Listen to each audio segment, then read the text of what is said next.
avec Loïs Carrara, chef de projet junior chez Junior ESSEC. Bonjour, moi je m'appelle Thibaut Changeat, je suis étudiant donc à l'ESSEC. Je suis chef de projet aussi chez Junior ESSEC Conseil depuis maintenant 1 an. J'aimerais aller en private equity, mais avant ça j'aimerais passer par du M&A, donc peut-être faire 3, 4, 5 ans en M&A avant d'aller en private equity. C'est un cabinet de conseil étudiant, donc tenu par des étudiants. Première junior entreprise au monde depuis 1967.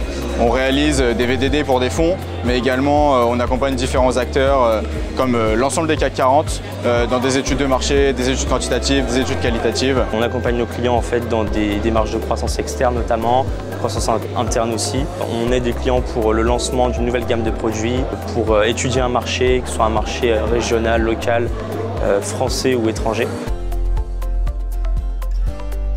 Cette 4e édition, Thibaut et moi, on a réalisé le classement donc, des fonds de private equity de notoriété.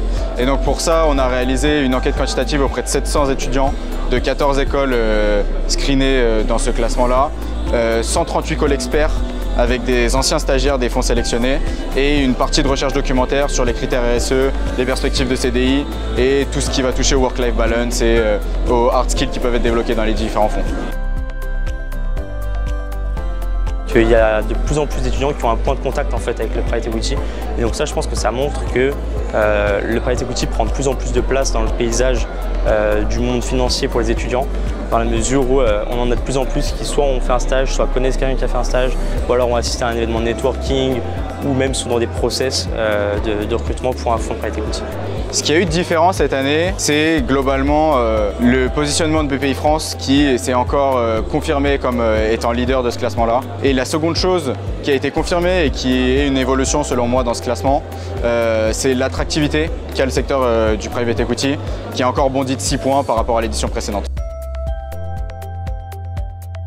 En 2024, même plus qu'en 2023, le private equity intéresse toujours les étudiants, que ce soit en école de commerce ou en école d'ingénieur. En école de commerce, on a une hausse de plus de 10 points et en école d'ingénieur de plus de 5 points, donc je pense que ça fait pas de doute.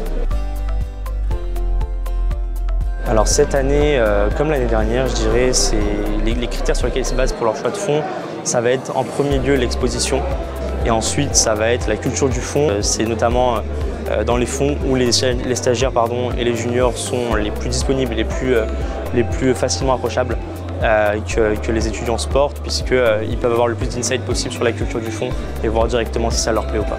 BPI-France pour son exposition et pour l'accessibilité qu'on a, nous les étudiants, à joindre les différents stagiaires. Ardian plus ou moins pour les mêmes raisons, si ce n'est que Ardian a quand même vachement gagné en popularité ces 10 dernières années. Et Blackstone, tout simplement parce que quand vous parlez de private equity, vous pouvez difficilement parler de private equity sans parler de Blackstone.